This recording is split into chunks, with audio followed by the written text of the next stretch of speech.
Good evening, everybody, and welcome to another episode of Mariner of Spirit. I'm Greg. I'm your host. We have a special guest tonight who's a fellow broadcaster or podcaster on Supernatural Link. And it's great to have him on here tonight. Before we bring him on, this way you'll sit and listen or think about it for a few minutes of who it possibly could be.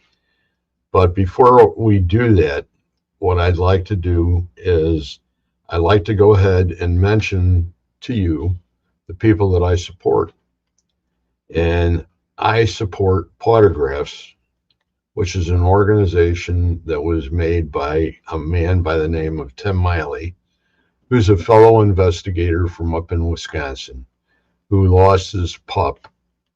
And he was devastated to the point he didn't know whether or not he would continue or not. And he finally came up with a way of handling it, and he had pictures of himself and his pup. And he took it and put it up on, took the pictures and took it to a Paracon and started to sell them and started taking all that money for sheltered animals. And that's how he got started. And, Tim's a great big guy, huge. And you know what? He is a great, great, great individual. And I have the utmost respect for him. And like I do everybody else that I have on this little list. And thank you very much, Tim, and for everything you've done for sheltered animals. Secondly is PKC, Paranormal Kicks Cancer, with Chris Gaskowski and Alex Wilkinson. And they're a couple from down in Florida that do haunted houses, and they'll have benefits all around. I met them through the show at Old South Pittsburgh one year, and it was just like, wow, these people are really, really cool. And had them on, and from that point on, it's like all their money goes to cancer research. So, they're just great, great people too. And thirdly, thank you very much to those two. And thirdly is the Jessica Petrie Foundation, and that's off the Pun Network. And Jessica Petrie was the daughter of Howard Petrie, who's pretty much one of the pioneers for Pun. He's one of the ones that established a lot over there, and his daughter died. And what that foundation is, it's a resource for expecting mothers, families of pregnant women with mental illness. So, that's the kind of thing that you hear about, and it's like, yikes. But they do a tremendous job, and Howard is a man, a very busy man, and a man that has a lot of his own issues too, as far as his health's concerned. And the only thing I could say is, if you get the opportunity, say a couple prayers for him. And then I have a list of people that have authored books. And I'm just going to list their names. I'm not going to list their books, but it starts out with Tobias Wayland, Adam Benedict, Kathy Kressel, Sherilyn Carter, Dr. Heather Lee Langdon, Ron Iacovetti, Tony Rathman, Natalie Jones, Patty Negri, Sylvia Schultz, Amanda Cotter, Rex Nielsen, David Sloan, and last but not least, but he should be at the top of the list, but I keep on doing this thinking that maybe I'll get him to come on quicker, and that's Bruce Holiday. An amazing man who has a textbook basically of how to do spirit box communication.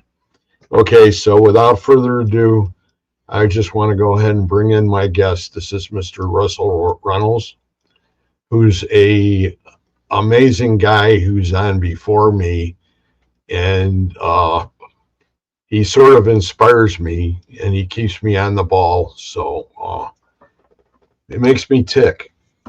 So, welcome, Russ. Great to have you here. Thanks for having me.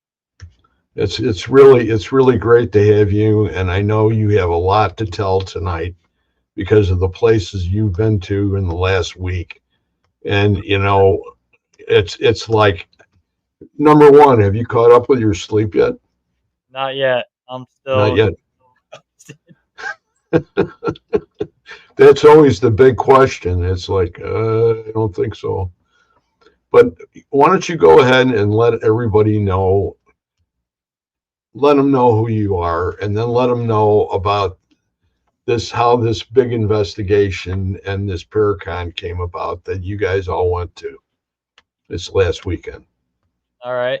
First, let me say hi. Hey, Julie. Yeah, you just saw me. That's the secret here. This is how you get extra votes. So, I'm Russell Reynolds. I'm the founder of Beyond Life Paranormal Research in Missouri. I've been involved in the paranormal field for 31 years now. Started at a very young age. Went out with a little EMF detector, digital camera, and a little voice recorder. And back in 2006, started Beyond Life Paranormal Research back on the East Coast. 2012, moved to Missouri, started Beyond Life Paranormal Research Missouri, and still had the other one running while I was out here doing this one. So, and now all of a sudden here I am. I'm 31 years later in the field, doing a lot of residential cases and working with Julie Couch and Chris Couch of Raven's Eye Paranormal. We partnered up and been working cases ever since. Just got back from a big trip out Gettysburg, the Warrens Paracon. Went out there to go see my family. My dad and I are related to Ed and Lorraine, so we went out to see family and was out there with Raven's Eye Paranormal, Julie Couch and Chris. And the Paracon came about. We wanted to go out there and check out a lot of the haunted artifacts, plus, like I said, see family, and got to meet a bunch of cool guests. To get Haunted Crew, Rob and Sarah, they're amazing, good friends of ours. Um, got to meet Brian Buell from Paranormal State, which is a big idol of mine. I followed Ryan since he started with PRS and never missed an episode of Paranormal State when it was on. And to see him getting to work with my cousin Lorraine Warren on the show was actually phenomenal because I looked up to Ed and Lorraine when I was a kid and never knew I was related to them until January of last year. So, That's all. so we decided we wanted to go out there, check it out. Never been to a Warren's Paracon. It, it was an unbelievable experience to actually go out there and check it out. See my podcast guests that I've had on the show and seen just over the internet and got to meet them face to face and hang out with Julie and Chris and investigate Gettysburg, all the battlefields. The triangular field, we did a little session out there. We Julie was running the ghost box, Chris had the thermal, and I brought out my Mel and I was running a digital recorder and I was live on Facebook on my phone and uh she didn't tune in tonight, but one of our followers on the podcast was watching the live and she says, "Hey, go back to like 8 minutes and 57 seconds." So I did, and this black figure appears on the camera. There for a second and gone. And it's like a solid transparent figure. You can't see through it. And it was amazing just to capture that on a triangular field in broad daylight, which the video will be released soon. I'm working on it right now. On that clip, I actually was able to cut it out and zoom in on it so you can see it and slow the clip down so it's not so fast. That's amazing. That place is amazing. Yeah, Little Round Top was amazing too. Julie and I both witnessed smoke coming up over the trees towards the other side of Devil's Den, and her and I both heard the cannon fire. And to top it all off, we stopped the ranger and asked him if they were doing any reenactments, and he said no. And the rangers and the people that were on the tour with them were hearing the cannon fire as well. So I decided I was going to take a picture of this rock formation just below Little Round Top. Look down there, and here's this soldier peeking around the rocks at me. And then Julie captured a figure out at the distance, laying on the ground. It was like a soldier laying on the ground. Yeah, there's the one that spotted it in the video, Carol Garcia. She's the one that spotted that figure. If anybody's gonna go ahead and catch something like that, it's gonna be Hawkeye right there. Yep, she did. Carol is Hawkeye to me, and I don't call her that out of respect, but I mean, for what she can see, it's really amazing. And she's the one that pointed that out in the comment, and so I went back to her timestamp that she said, and there it was. There's another figure in there. I've gotta slow the video down and look, and it's before that. It looks like something runs along the wood line. Yeah. And, but it was an amazing trip. I was live on Facebook, and I did the whole tour of Devil's Den all the way around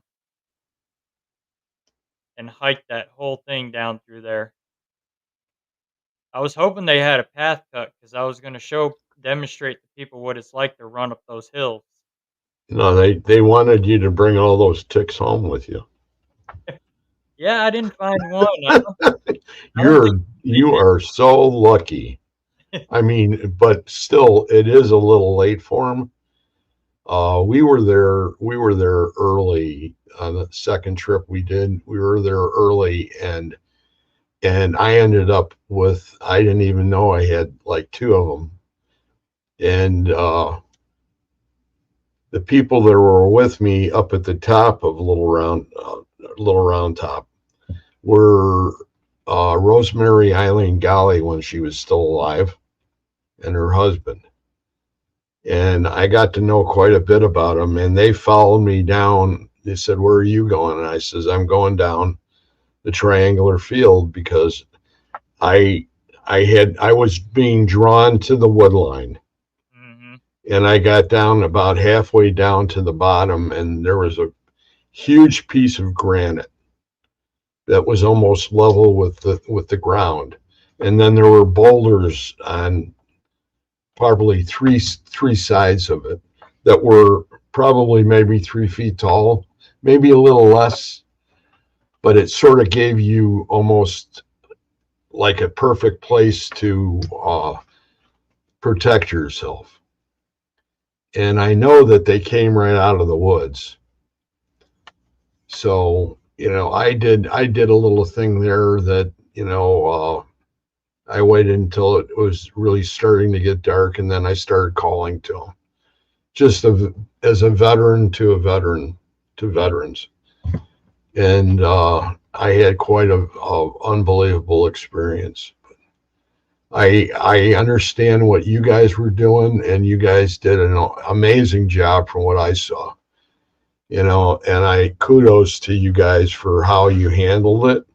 Mhm. And because the park is changing, you know. But I had the same thing when I was 10, and I went there with my dad and my grandma and my uncle and my sister. And we were at Reynolds Woods, and we heard everything. And it went on for a period of almost 2.5 hours. Oh, wow. We pulled up there first thing in the morning, and you see, my father was one of those guys who he would park, and that would be it. And Mhm. not even realizing that this place is just, it goes on forever. Oh, it sure does. you could spend 4 weeks in that place and probably not cover that whole battlefield. Right. And he went ahead and we were there, and then we started hearing and there wasn't a noise that I didn't hear. And it would come in with the wind and go with the wind. Hmm. And it was everything all the way to the horses screaming and the guys screaming and all the different I heard pistols and I heard rifles, and then I heard cannons, and I heard we had explosions going over the top of us. And that was a long time ago. And when my dad went up to one of the rangers, and this is before they really had a real great system there at the park because it was still very young. And he said to him, he says, basically the same thing you guys asked. I said, they don't do anything like that. No, they didn't have any idea Right. at that time that they were going to do anything like that. And that's what was result. And the only thing I remember was going back to the car and getting grabbed by my ear. And my father says that when we get home, you mention this to no one. Do we understand each other? That kind of thing. Because I was a little hellion, so it was like, oh. Right. But I remember like it happened yesterday. And it's that kind of thing that happened to you and happened to me. And no matter what happens in our lives, we'll still remember that. Oh yeah. I'll never forget that. Especially, I mean, with our abilities and stuff like that, you could literally feel oppressed feelings, and you could hear the screams and the gunfire, and it just got overwhelming through there. We also went up to the cemetery Jenny Wade's buried in, and paid our respects to Jenny Wade. And as we were walking the cemetery, this hawk lands up on top of one of the tall statue stones and just sitting there looking at myself, Julie, and Chris. Wow. And it was Did just were you told about the statues and the horses? uh not really. We just kind of went exploring ourselves and just kind of reading the plaques and stuff on them, and going to that one monument. I got to see one of my cousin's statues, Colonel John Reynolds, Okay. and I Was that current? I thought he was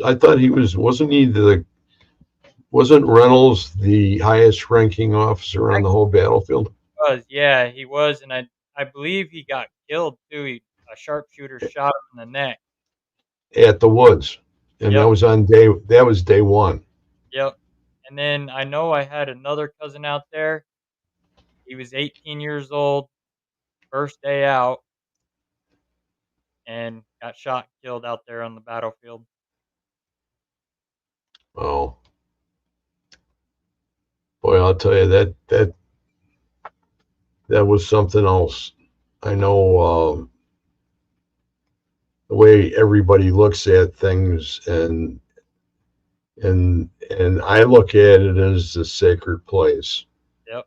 And there's so much things that with the way our society is changing Hmm. that there are things that put a bad taste in your mouth when you're there at the park, and you Yep. see things that happen with people that people do that you wouldn't do in a cemetery. Yeah, exactly. I mean, we were walking and cigarette butts all over the place, trash. Like, you're desecrating sacred ground here. Don't be throwing your junk all over the ground. That's very Yes. disrespectful to the men that died there. And there were so many of them too. I can remember one statistic. It was the total amount of horses that died there. Did Hmm. you see that? Yep, I did see that. 10,000. Yep. How do you stack 10,000 horses up? Right. What in heaven's name? And that's 3 days. It's actually two and a half days because they started retreating on Sunday. And I had a friend telling me when she was 15 that she would go out there and her dad would have to come get her. And she said she was walking the one field and it was like her feet it was squishy and there was like water coming up out of the ground, but it wasn't water, it was actual blood. It painted her shoes red. I know that Rosemary Island Galley had mentioned that when her and her husband went down to the bottom, because the creek at the bottom of the triangular field actually did run pure red that day. Oh, I That they charged up the hill because they all came out of the woods and then charged up, and the hill was so much higher mhm. that the Union soldiers were laying down, shooting down, but there was nothing the Confederates could shoot at. And I walked those woods because that one trail that goes below Devil's Den goes back Okay, woods and it comes through that little creek bottom through there and walking back there by yourself got that eerie feeling. It's kind of feeling like soldiers were walking with me. yes, they were. And I circled around through the woods and then it got even a little more eerier coming through there and overwhelming. And I just kept walking and finally come out to the path back out to the road. But I was Isn't that? live through that whole walk all the way through. Oh, that's amazing. And what I thought was amazing too is that you had nothing coming out of the corners of your eyes, Nope. and because I was that overwhelmed. I wasn't overwhelmed as a child, but I was as an adult, knowing what had happened really happened, and how some people took it seriously and others didn't. Yep. Now, when you went to the Jenny Wade house, what were the things that stood out to you as far as the house was concerned? The the bullet holes coming through the door, and where they showed us where she had died. She took that bullet while she was kneading bread and the dough and stuff, and trying to figure out. We were trying to actually the investigators and myself and my dad. We were trying to look at that door, kind of like the trajectory, because they said it came from the Farnsworth house to see at that angle that come through the door and hit her was weird, but we went upstairs and you can actually still see the little bit of blood stains going up the stairs where they carried Jenny up the stairs to go through the wall to go down to the basement. And the one mirror I took a picture in, and right beside me in the mirror appears a face if you zoom into it. Wow. And it looks exactly like Jenny Wade. What did you think about how thick that damn door was? Yeah, that, that was thick. And I guess now people, if you stick your ring finger in that hole, bullet hole in the door to the living room, you'll be married within a year,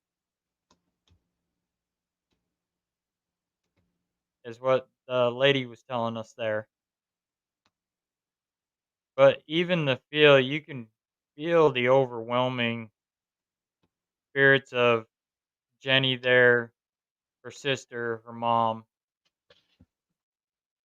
Some say they don't think Jenny haunts there, but I beg to differ. I captured a picture of her face. It sure wasn't her sister or her mom. And down in the parlor on the other side of the house, you could feel the one chair you sat in was you could feel it was a man's chair.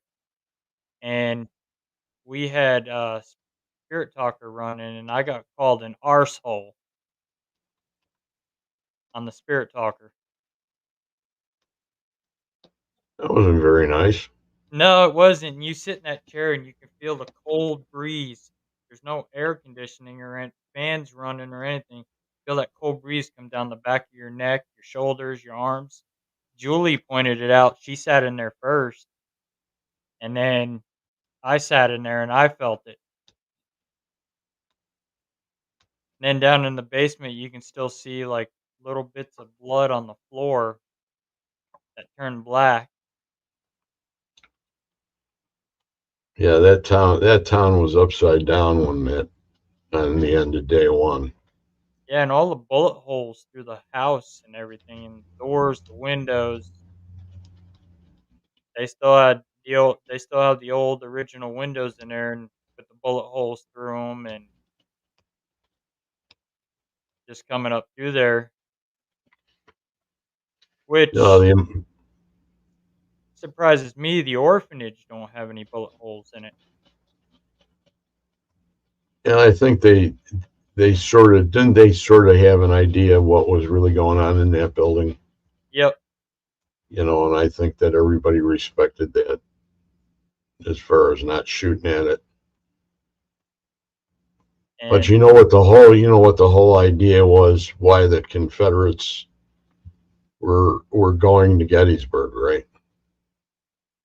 it was kind of the North versus the South or something like that. The Confederates were going there because there was a shoe factory there, Oh, okay. and since they were missing a lot of shoes, that's the reason they figured they could slip right in, grab them, and get right out. They had no idea that all these forces were merging at the same time. Hmm. There, and it was just the way it was supposed to happen. I guess they had no control over it. But I know that Lee's his spy or his cavalry unit was off somewhere else, Hmm.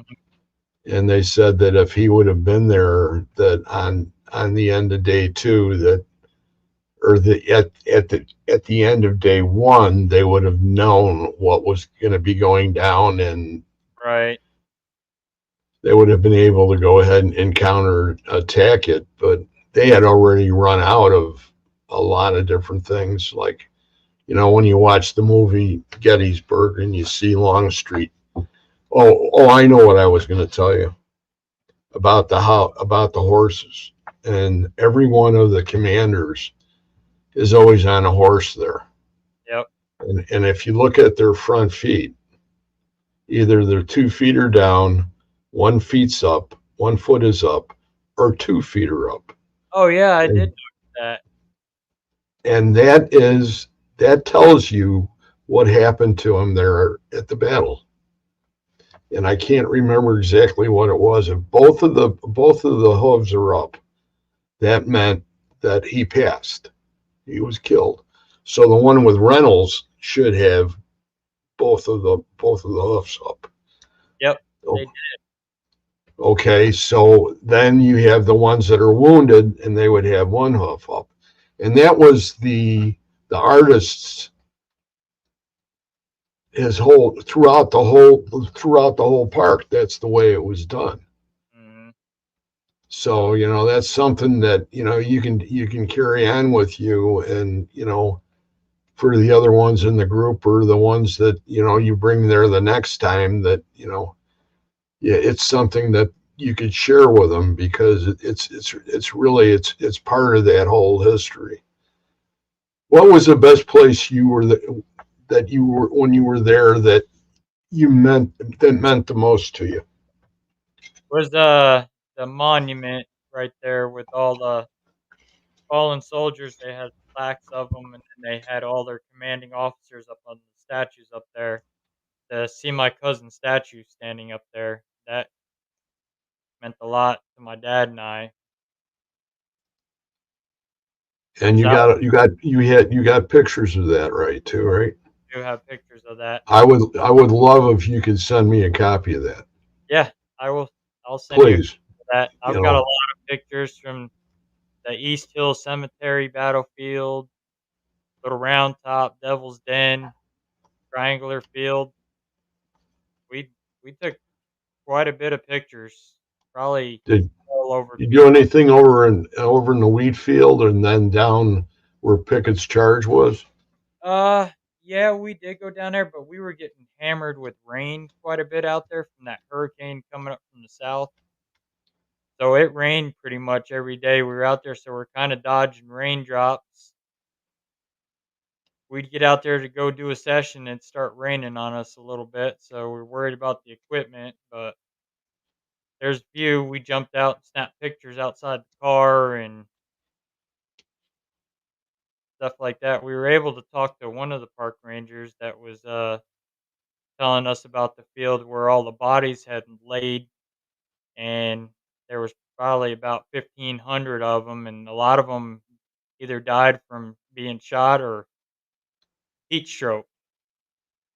And when they announced to go charge, to get up and charge, nobody got up. They were all dead. There was a movie that was done that was about uh, something about shoes, and it was about the Confederate Military Academy and the kids. And it's supposed to be 100% true. What happened was they didn't want to pull the kids up, but they had to try to stop them, and they were part of the military community. Mhm. So they had them go in, and they got to the point where they had to do a charge, and they had to charge through this mud. And what happened was a lot of them lost their shoes, and it was like, well, what? You think about that, it's like, what? And that's like I was Julie and I were talking, and Chris and my dad about below Little Round Top. They got that marsh right there of Yeah, probably how many bodies had sunk down into that mud down in there, and how much stuff you probably pull out of that marsh, artillery shells or what have you, if you used a magnet down in that mud down in there. But I mean, you could literally the smell was unbearable at Gettysburg. You can smell it in the battlefields, the iron. yeah. There's that's something that you don't want to. There's a lot of people that don't need to smell anything like that. They, you Now, know.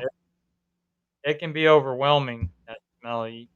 Even when it was raining, you can still smell it.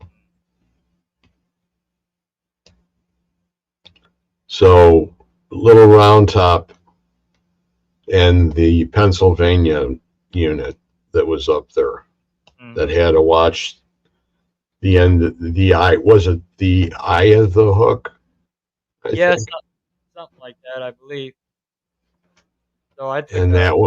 that's why they were so important, because that was the idea of how to prevent, how to keep it from falling. But they figured that if they could knock that eye off, that they could come around and they would take him from the rear. Yeah, because And, there's a statue of the general standing on the rock with his binoculars. right. Didn't he die? He got killed, didn't he? I Right believe, after he, yeah, he was one of the ones that was, he got down off the rock, and then I think he had about 10 more seconds, and then he was a dead meat. yep, they called it the Eye of General Warren. Right. And they actually, the sign had a piece of artillery they mounted right to the actual plaque. Oh wow. The Jenny Wade house has still got an artillery shell that went in through the roof. and it's still in the house. And I've guessed people lived in these houses for generations with artillery shells through the roof that never went off.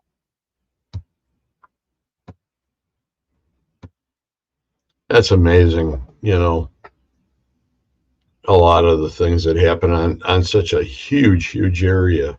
Yep. And when you look at Pickett's charge and you're standing at the top of the hill where they had their batteries lined up, the Union batteries were lined up, and Mhm. they knew they were going to charge, and they're from way down there. And they said that mile of troops that they had down there on the that were going to be part of the attack was over a mile long, Oh, wow. and it was over at places. It was over eight plus deep. And by the time they got a third of the way there, half of them were gone. Oh, I can imagine. Well, that's like Missouri here. Missouri's got had its share of the battles, the Civil War. We've got our battlefields here, Battle of Lexington and Springfield, and even in Marshall, the Battle of Marshall, Missouri, the Confederates were based up in town, and the Union snuck in and ambushed them. And there was a battle right in the square of Marshall, Missouri, Wow. that I found out. And we've been to the battlefields in Springfield, Missouri, to the museums and stuff down there,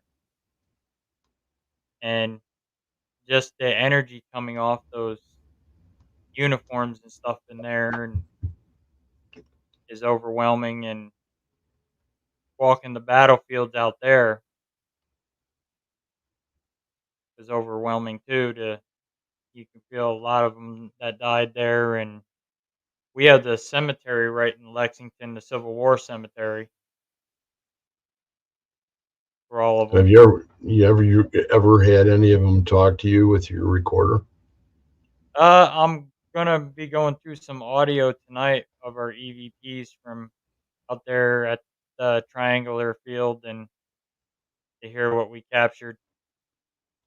It'd be kind of interesting to listen to what audio we got, because I went off by myself walking out further, so I was away from a lot of the ambient noise from the cars going by and stuff. So, Yeah, I think the thing that was the most important part for myself was that our group was at the top of the triangular field on the road there, and they were all staying there, and I was going, I'm out of here. mm, And by the time I got down where I wanted to go, and I was walking with Rosemary Eileen and her husband, and I can remember some of the responses that she was making pertaining to the fact that how important it was to absorb everything we were feeling. And still to this day, every time I think of her, I can see her saying that. hmm And she was that kind of person. And it was mind-boggling, to say the least. And still to have things happen that you can never put your finger on. no, and that's like when I went behind Devil's Den and started walking the blacktop down the road. I got halfway down the road. Julie was yelling at me because she wanted to catch up with me and go with me. I never even heard her yell for me. I was still live on my phone, never even did hear her yell. You think you skipped a dimension? That's what it kind of felt like, because I was like, I said to her, she's like, I was yelling for you. I says, I didn't hear you. I never even did hear her.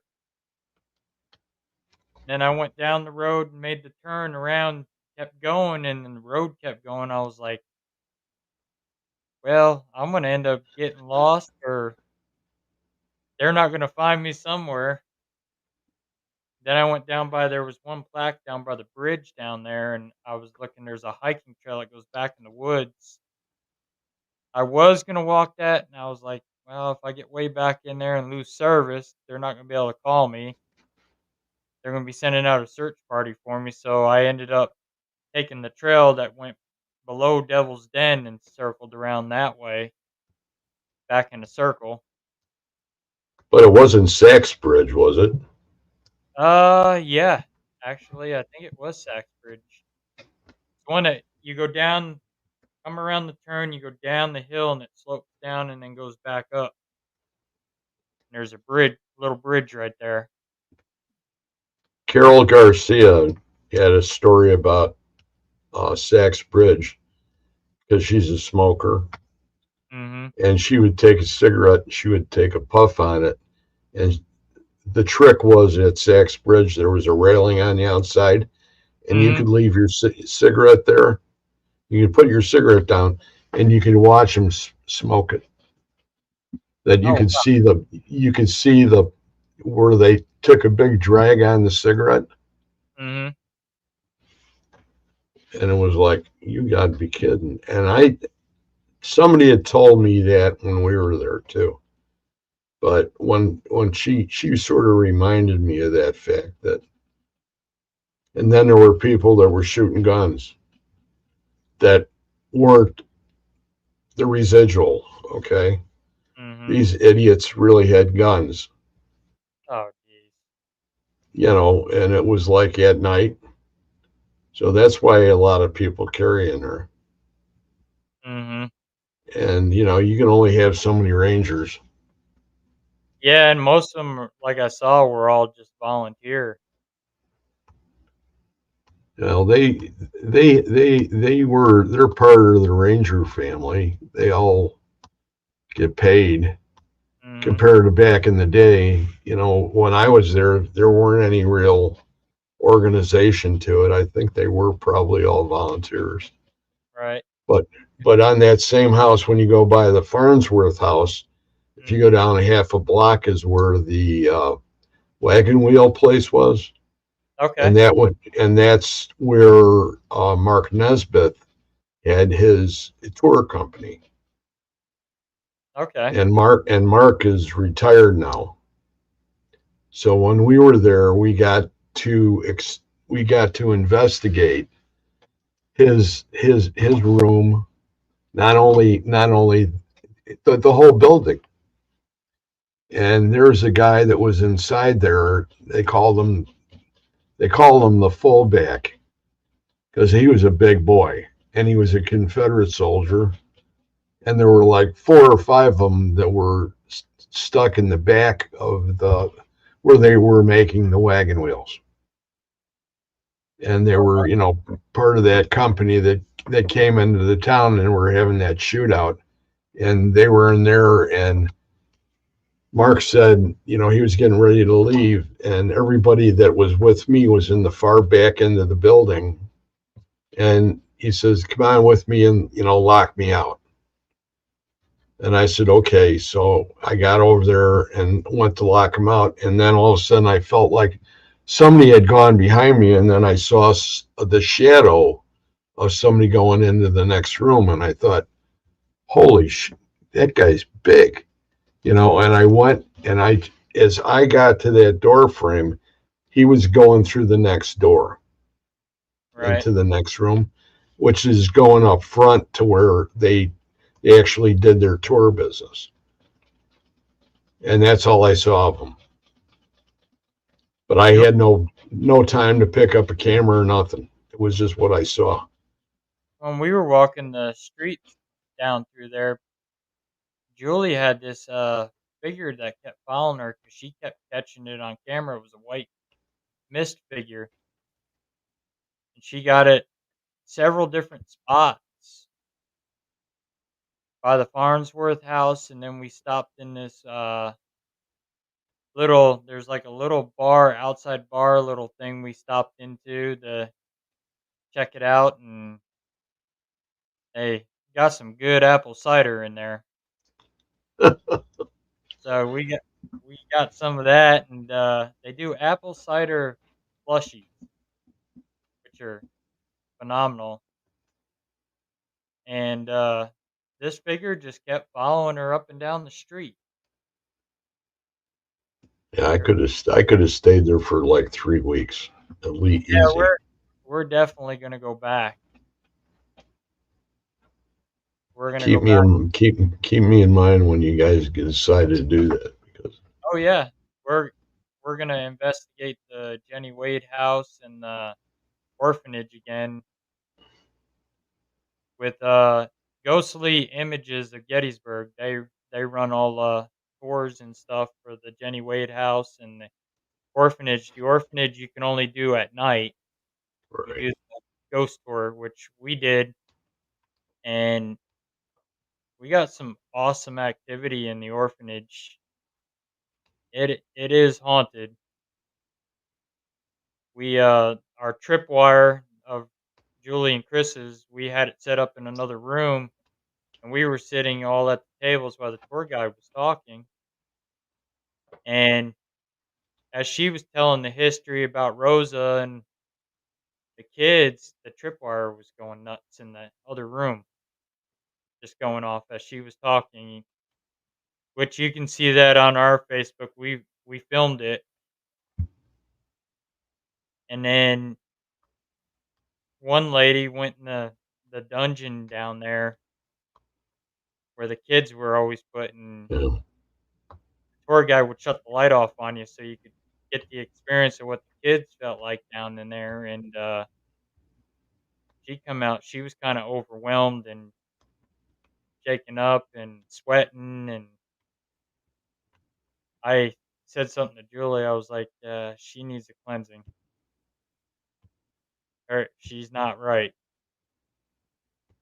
And so it, and then we got to do a little private investigation afterwards for about 15 minutes with our tour guide Maria. She was like, "Yeah, you guys can do your thing since you're related to the Warrens, and the Warrens Paracon's in town. You guys do 15 minutes." That was awesome. So it was awesome. And then at the Paracon, the ghostly images, the Gettysburg manager was there, and we introduced ourselves to him and got to meet the rest of the crew, and was telling 'em about our experiences at the orphanage, and told them. And the one guy, the one tour guide, he actually lives above the orphanage in the apartment up there. So he hears stuff all the time coming out of there. And then if he's not up there, they say sometimes you'll hear footsteps walking around, which was Rosa's quarters. Back, Okay. she lived upstairs of that orphanage. Boy, none of those people wanted anything to do with any of that. So You know what I mean? It's like, can't you do this somewhere else? Are you're gonna destroy all our property and land and hmm they just told that story about they found 20 bodies. A farmer would stay away from the fence row until the crops needed to be used extensively. hmm So he started to go closer to the fence row, and then he started finding things. And there were 20 bodies there. I can imagine. I see there's some soybean fields out there. They've got filled up. It's imagine. I can imagine how much stuff they dig up,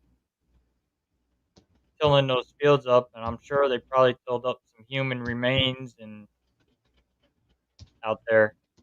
Yeah, it's when you think about everything, it's a blessing that they got as much done as they did, Mhm. and they had the people to do the work, to go ahead and pick up the bodies and take care of them, even though they were already in probably advanced decomposition.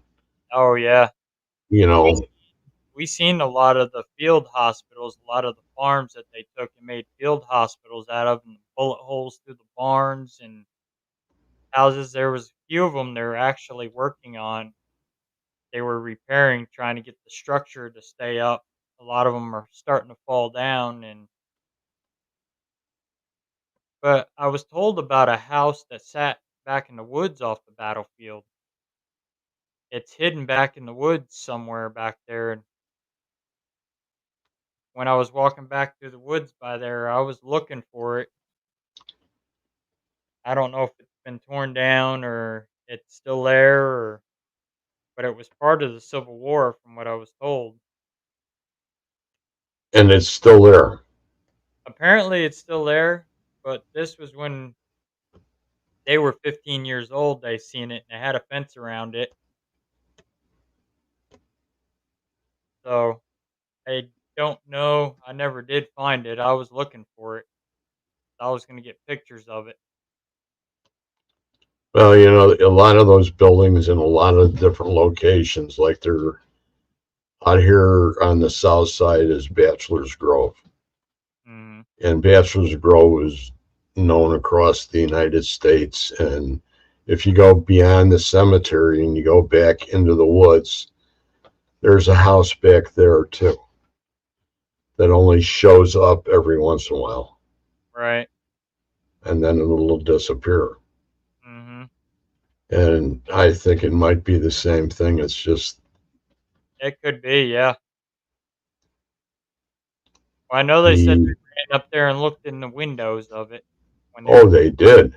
Mm-hmm. Wow. Wow, that would be really crazy. Oh yeah, and I tried finding it, but I never did find it. But we go back, I'm gonna try to look for it, see if I can find it. I know it's in that park somewhere. Did you spend any time at Reynolds Woods? Not really because of with the rain and stuff like that, and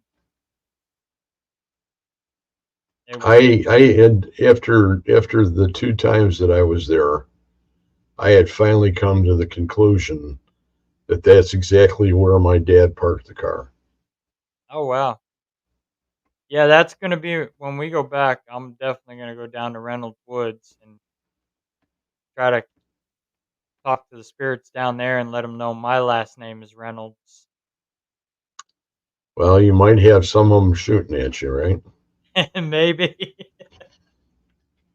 Never You know. see, you see that whole area there. That's when I went ahead and came to the conclusion that how do you take a man who's the highest ranking officer on the whole entire battlefield and he won't get off his horse? Hmm. And he's got his aide that's pleading him to get down. And Yep. then he gets killed. What in heaven's name is that? Right. But, there's a lot of people. Well, it was a different war back then, too. Oh yeah, and I mean a lot of Gallantry. has been changed over the years on it. People are rewriting history. But instead of just leaving it alone to what it originally is, they change everything. Well, we would want, everybody in the paranormal community would want to keep all those symbols there Yep. and, not say, well, we're going to take all of a certain side and we're taking all those statues out because that doesn't exist. And it's like, that's history. Just like what they did down in wherever they did that one statue of Lee and Yep. took him, we've got it in Illinois too. We got it close to you guys. We have it in Shelbyville. Yep. Shelbyville's got in the center square, it's round, and that's exactly where the Mason-Dixon line goes. Mhm. And on one side is a Union soldier with the bayonet, and on the other are the statue. And they're all way up there off the ground. And it's like, at first, the guys that were with me had no idea why they would be there. It's like, well, Right. this is a very, very important landmark. Well, the town I live in, Breckenridge, Missouri, it's named after John C. Breckenridge, the Civil War general from Wow, that's really cool. and this whole town was military. I did some history research on this town. It was all military, all Civil War soldiers passed through this town, and they were based here, and that's when the Mormons come through, and they had stolen a cannon from the military because the Mormon settlements were taken over around that time too, and they stole that cannon, so they thought the Mormons were going to start a war.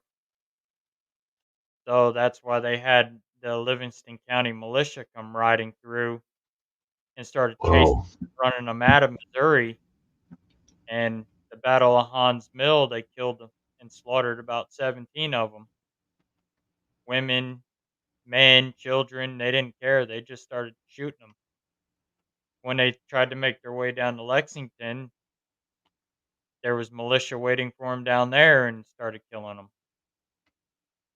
And then the Battle of Crooked River over in Lawson, Missouri, same. It was a Mormon battle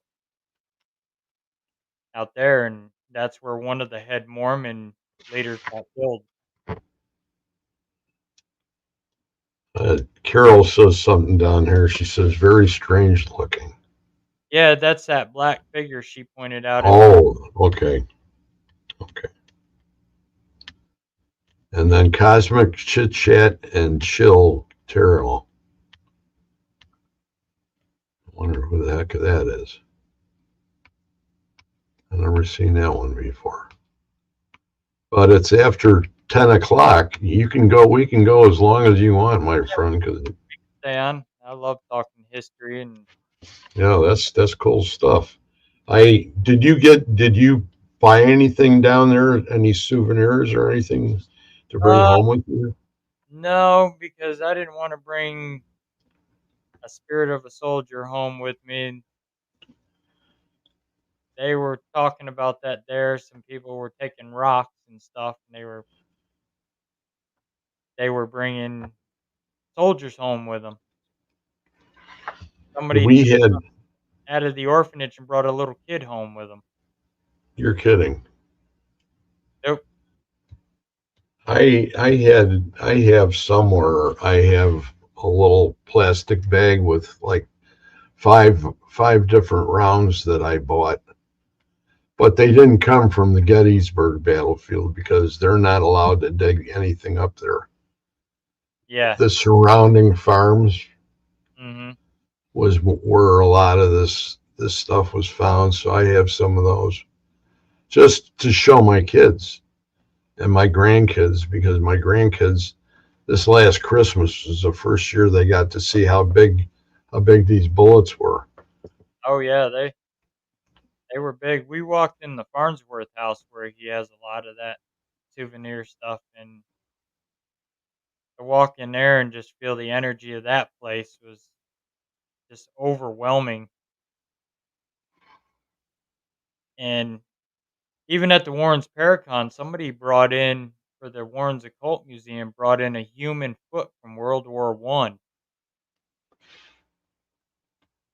that they kept in their house, and they Kept just in their house. yep, they had it encased in like a little glass bottle, and it's a human foot from World War I, and they just added it to the Warrens Occult Museum. Boy, oh boy, I'll tell you that you hear more stories like that. You know, like the windows on the farmhouses where they had the field hospitals set up, and they had like four guys working outside the window just to keep the piles down. Yep. That's just like totally insane. And there's a story about the college that's on, what is it? Is it it's the south side of the battlefield, right? Yep. And how there are people that have gone in the elevator, and some of the people, because down in the basement, they actually use that as a field hospital. Mm-hmm.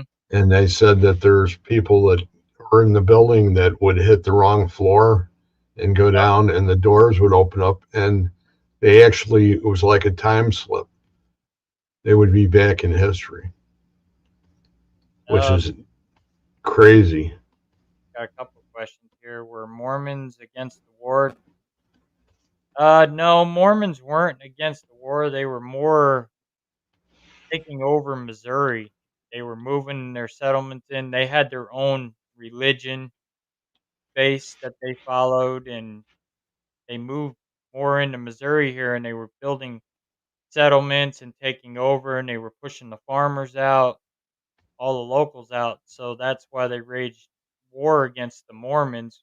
Once the Mormons stole that cannon, they figured Mormons were just going to start a war with everybody and just take over. So that's what they came in and slaughtered them and just chased them all out of here.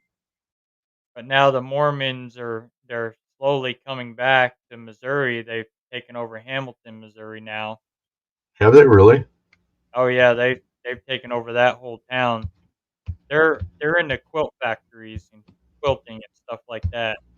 They own a lot of the quilt stores. We have some right in our town Yeah, that still wear the clothes, and they don't have any wagons or anything, not like they do down south from here. no, I they're mean, all fancy cars. You can tell they've got this. The Hans Millstone is actually sitting in the city park in my town where I live from Hans Mill, and a lot of them come up here to look at the millstone. They go down to Hans Mill down there, which is Hans Mill. You don't want to go down there at night. You either get eaten by mosquitoes or you're dealing with paranormal down there. That that place is well, the very two come hand in hand, don't they? Sometimes when you're outside. yep, that place is very haunted. It's very active. It's a dark place. I mean, kids had desecrated that land too. They used to go out there and camp and party, and finally they redid it. I So don't know. You see what Adriana says? Were they muskets? Sorry, I don't know guns. yeah, some were muskets and some were regular rifles. Sharps. There was a lot of sharps. A lot of sharp. That's what they're sharp. That's why they called them There sharp. were Winchesters. What were the ones, the big ones that the regular troops carried that had the bayonets marked on them? Oh yeah, they were muskets, I believe, because you only got one shot with them, so you could use the bayonet when you were charging because it took like 30 seconds to load one of those. They're Yeah, not that was great. your traditional inline muzzle loaders now, where it takes under that to load them now. Do you actually use weapons yourself? Do you Oh have yeah, weapons? I'm a hunter. Okay.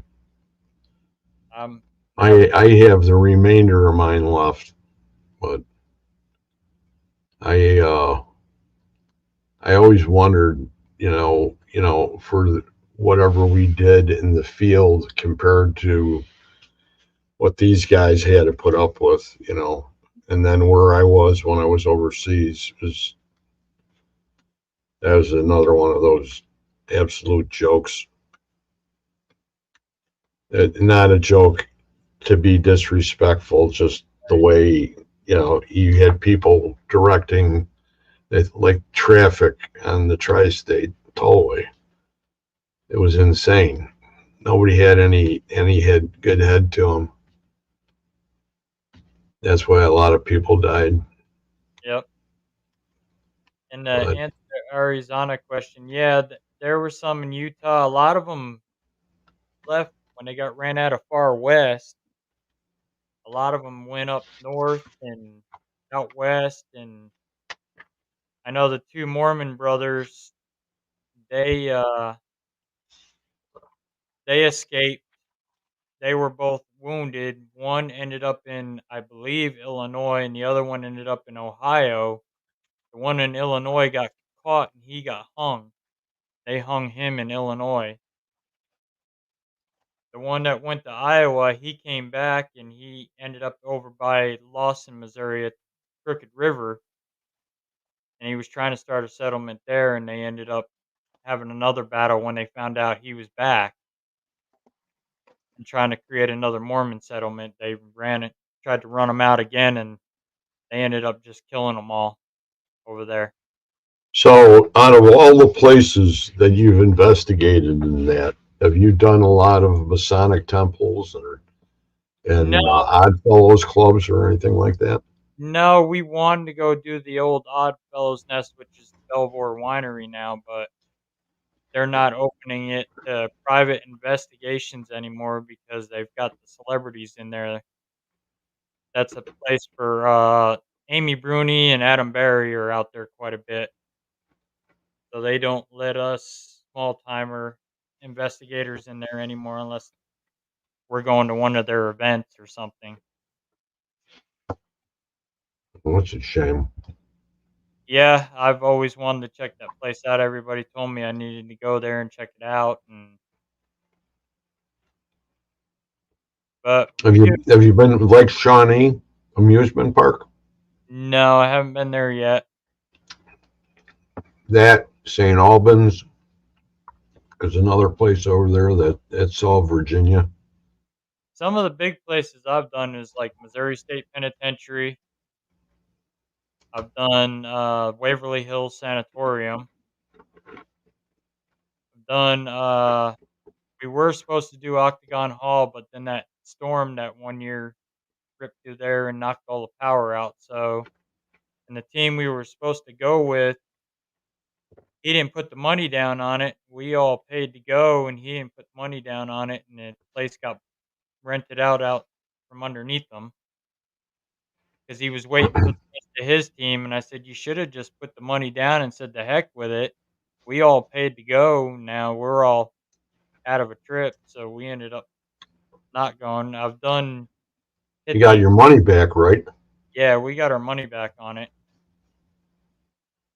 I've went to Pythian Castle. I've done that. I've done the old Grosinger Resort Hotel in New York State, which is now torn down. They demolished it. My dad and I actually had a paranormal experience in there together. He was coming this end of the hallway and I was coming that end of the hallway. We watched his hotel room door fly open with force and then slam shut with force. So we figured the place is abandoned. Maybe there's somebody homeless living in there or kids in there fooling around.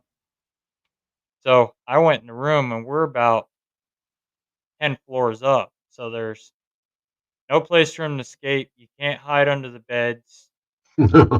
Walked in that room. I looked every inch of that room over, checked the bathroom, any place they could hide. Nothing.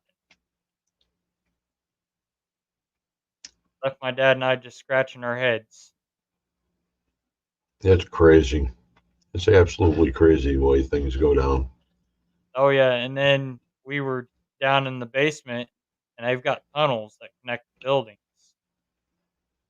So him and I seen this black figure go down this one tunnel. And I was like, "You circle around the outside, and I'm gonna go chasing it down the tunnel." And I ran after it down this dark tunnel.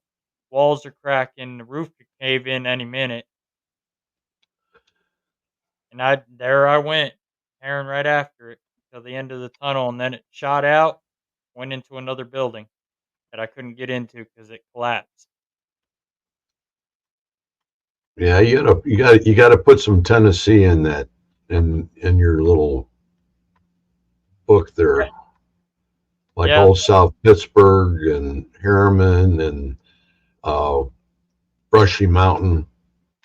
yeah, I'd Brushy like Mountain. I like I'll wake mountain. you up. Yeah, So you've been to Brushy Mountain? no, I'd like to do that. That's on my list. Places that And Brushy Mountain is crazy.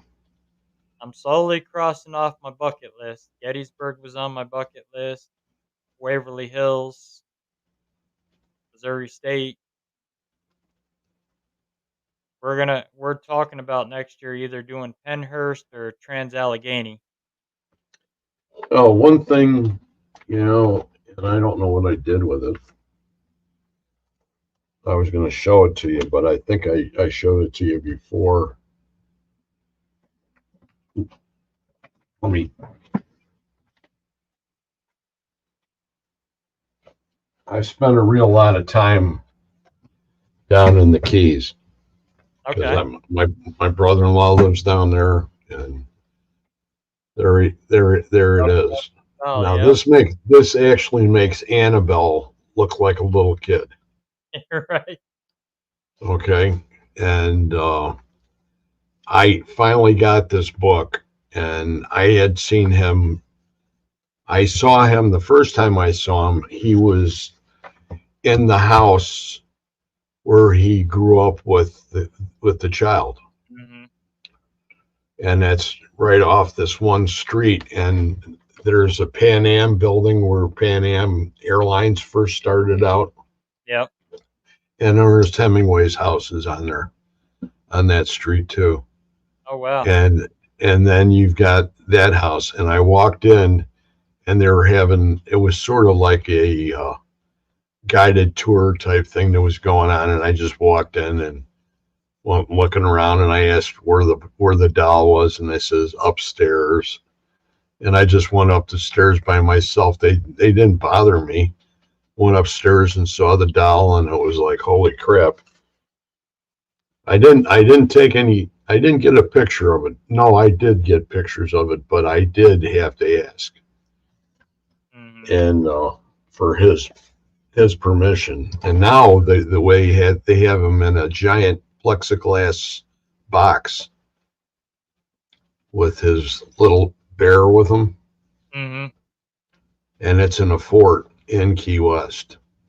Well, I know they said Annabelle was about a week ago when we were at Paracon. Wade was telling me about a week ago she was active and did something to somebody. Yeah, I heard that too. And yeah, I took pictures of her. She moved in her case in the pictures. You can see she's changed kind of directions. And then the shadow doll recognized us right off the bat when we were there because we did a session with the shadow doll when they were out here at Missouri State Penitentiary. Uh, We were one of the few teams that were able to go up there and interact and get close to the case with the shadow doll and everything. now, now that we're at this junction, maybe we ought to just go ahead and let these people go home before they fall asleep at their computers. Right. Adriana's going to town. Corey Schuler. Good to see you, Corey. And Yeah, then good. we've got everybody else, Cosmic Chit Chat and Chill Tarot. That still catches me. I think she had Adriana. a question before it looked like they had a Do you, question. was Which it intelligent or residual that called you the name? it was intelligent. For someone to actually call you that, it's intelligent. Residual don't know time or space. They're just replaying what they were when they were alive, so Right. they can't interact with you. This interacted, so it was intelligent. And Donna's here, the Lady Mystic Light Worker. That's Donna. Joanne Stewart. I think we mentioned most of the names now. Julie Couch, of course. Carol Garcia. And we want Kimmy. Kimmy's here. Kimmy Corpse. They're all members of the Texas Wraith Hunters. And we want to go ahead and say thank you to all the people that were here tonight watching. I had a great guest. He's just a giant vat of information, and Uh, that's what's really great when you have somebody like that on that knows their business. It makes it worthwhile to watch. So, without further ado, we'll go ahead and end the show. Thank you, Russ. It's been awesome. for having me. Oh, it's just great. And I thought about this earlier in the year, and then I thought, well, maybe what we should do is every once in a while we should just get together either way. You know what I mean? And that's exactly what we did tonight. And it gives us an opportunity to rehash some things that have gone on both of our investigations. We've been pretty busy, and we're getting ready to go out on one next weekend. I'm not gonna. I would love to, but I lost my big place up in northern Wisconsin. So that was when they tore that down. That was a real kick low. We got So some events coming up too. You can come see us at Marshall Cinema, the Madhouse Haunted House. We'll be helping out with the haunted house this year, so you can come see us there. They don't charge, but she does take donations for the movie theater. Come and get scared by all of us. She'll get over 1,000 people walk through the door a night for that haunted house. I helped and out this is in Marshall. Marshall, Missouri. And you get to Okay. meet myself, my dad, Julie and Chris Couch of Raven's Eye. But you got to guess which characters we are. So you never know. You may be getting scared by one of us. Okay. Is Last there is that all you got going, or you got ten uh, thousand other things? Halloween, we're at the Trenton Rotary Club, guest speaking, talking about the paranormal, what we do, and places we investigate. They asked us to come up and do a little thing on Halloween for them.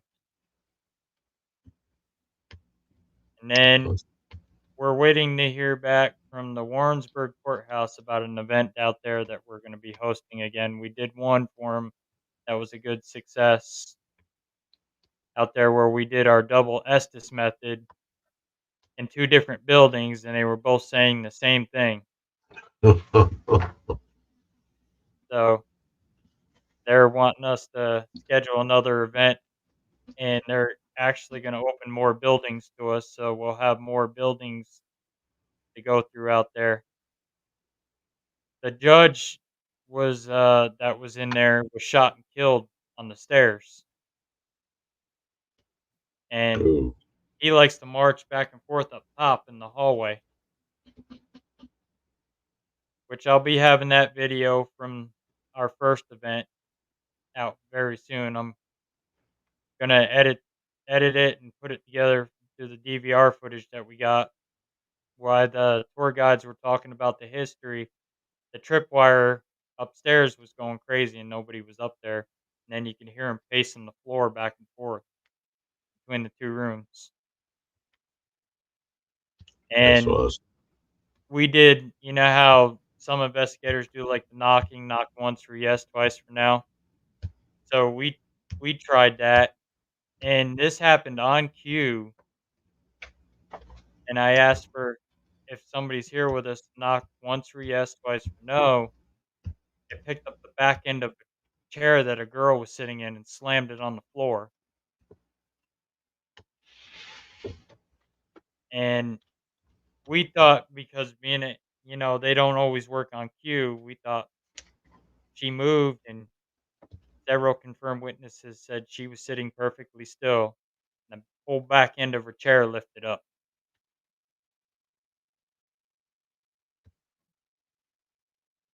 So, and that's what we pretty much got going on as far as events, and we're done with Paracons until next year. We'll be at one in April in St. Joe, Missouri, the Omnia Spirit So con event. you try to do one big event a year. We do several. We've been several this year. We did one this year in April. We did another one in September, and then we went to the Warren's Paracon, which they've asked us next year to be part of the Warren's Paracon next year. So Oh, that's awesome. we gotta we're gonna see what venue they're having it at. They're having it in Gettysburg this year, or the Mohegan Sun in Connecticut. Oh, that would be awesome. So, and Okay. we got to help out too there a little bit. I got to help Wade in the museum with the haunted artifacts, make sure nobody crossed the barriers, and so. That's always cool. But if you ever get a chance, go out to the Warren's Paracon. You'll have an awesome time. One of these years. Steve Gonzalez from Ghost Hunters, he was very down to earth, nice guy. Got to stand there and talk to him. Ghost Brothers that KD Stafford was on, they were out there. Got to talk to those guys too, and they were asking about KD when I told them that I do a podcast through Supernatural Link. They call him K Dizzle. Oh boy. So they wanted me to tell them hi, and then Ernie Atwell, who's a friend of mine that was on my podcast from Haunted Oh, Hospital, really? was He's out there. from Ghostbusters, right? He was on the TV show Haunted Hospitals. Ernie Atwell was. Yeah, but I mean, wasn't he from the original Ghostbusters? You're thinking of the other guy, Ernie, that was on there. Okay. This, this is a bald headed guy. I'll send you a Oh, picture of Ernie. okay. And then found another cousin while I was out there. Found Keith Johnson and his brother Carl, or my cousin, through our. They're your they're your cousins. Yep, they're related to me How many down the road? through our cousin Lizzie Borden. I'm related to Lizzie Borden, the axe murderer. Holy crap. You ever done any good spirit box work about Lizzie? No, I'm actually wanting to go out to the Lizzie Borden house and actually do some spirit work out there. We did about 3 shows on Lizzie that were crazy. Oh, I can imagine. And if you're related to her, boy, oh boy, oh boy. Yep, I'm a cousin.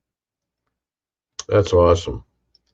So we're gonna let these people go home, Yeah, and then if you want to hang around for a while, we'll talk. okay. So everybody, you guys take it easy, and we'll see you guys around. And thank you for being here, and thanks Russ Oh, for thank you. being a gracious guest, and we'll see you next week with a bunch of brand new stuff. You guys all have a great evening and good night.